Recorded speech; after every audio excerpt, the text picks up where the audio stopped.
Antras skirsnis – žmogus ir valstybė. 18 straipsnis – žmogaus teisės ir laisvės yra prigimtinės. 19 straipsnis – žmogaus teisė į gyvybę saugo įstatymas. 20 straipsnis – žmogaus laisvė neliečiama. Niekas negali būti savavališkai sulaikytas arba laikomas suimtas.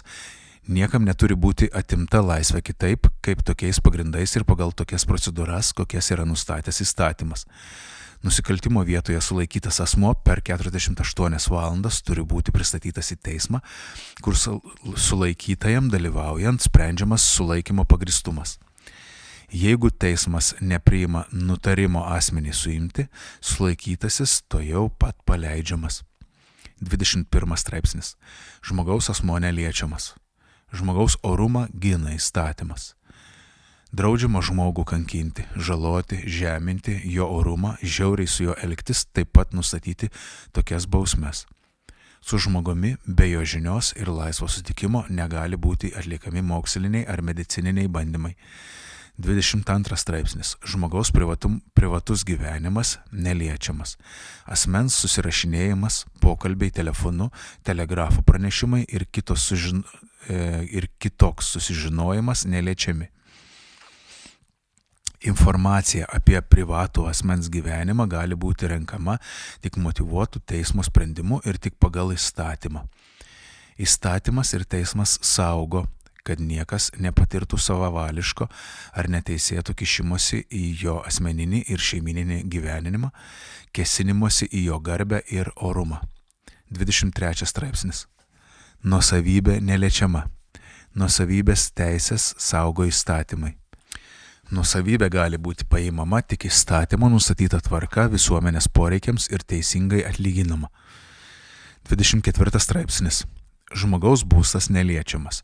Be gyventojo sutikimo įeiti į būstą neleidžiama kitaip, kaip tik teismo sprendimu arba įstatymo nustatyta tvarka tada, kai reikia garantuoti viešąją tvarką, sulaikyti nusikaltėlį, gelbėti žmogaus gyvybę, sveikatą ar turtą. 25 straipsnis. Žmogus turi teisę turėti savo įsitikinimus ir juos laisvai reikšti. Žmogui neturi būti kliudoma ieškoti, gauti ir skleisti informaciją bei idėjas. Laisvė reikšti įsitikinimus, gauti ir skleisti informaciją negali būti ribojama kitaip, kaip tik įstatymu, jei tai būtina apsaugoti žmogaus sveikatai, garbei ir orumui, privačiam gyvenimui, doroviai ar ginti konstituciniai santvarkai.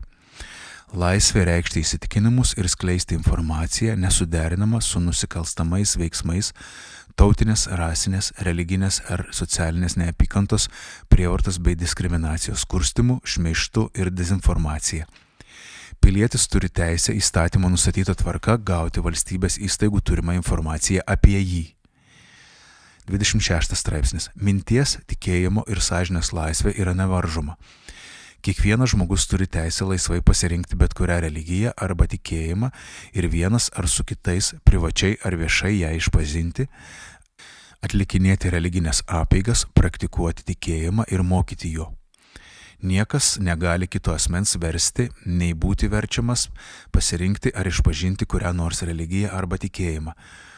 Žmogaus laisvė pripažinti ir skleisti religiją arba tikėjimą negali būti apribota kitaip, kaip tik įstatymu ir tik tada, kai būtina garantuoti visuomenės saugumą, viešąją tvarką, žmonių sveikatą ir dorovę, taip pat kitas asmens pagrindinės teisės ir laisvės.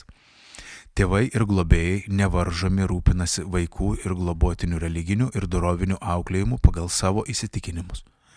27 straipsnis. Žmogaus įsitikinimais praktikuojama religija ar tikėjimu negali būti pateisinamas nusikaltimas ar įstatymų nevykdymas. 28 straipsnis.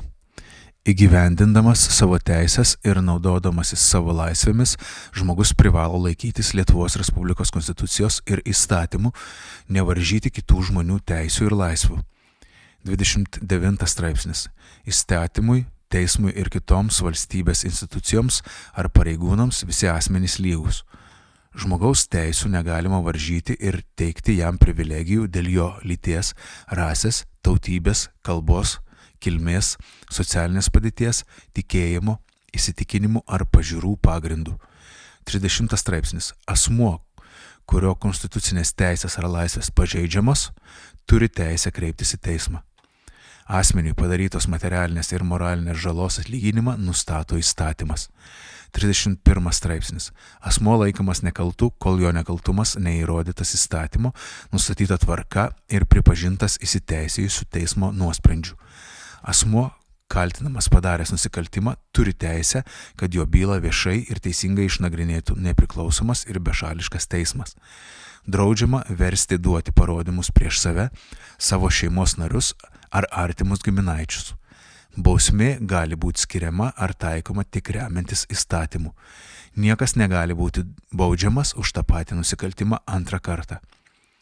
Asmeniui, kuris įtariamas padaręs nusikaltimą ir kaltinamajam nuo jų sulaikymo arba pirmos apklausos momento garantuojama teisė į gynybą.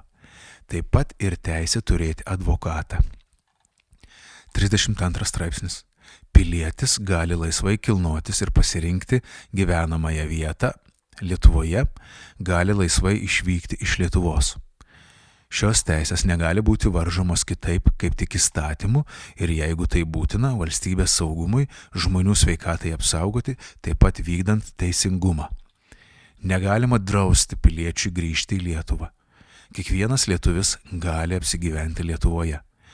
33 straipsnis.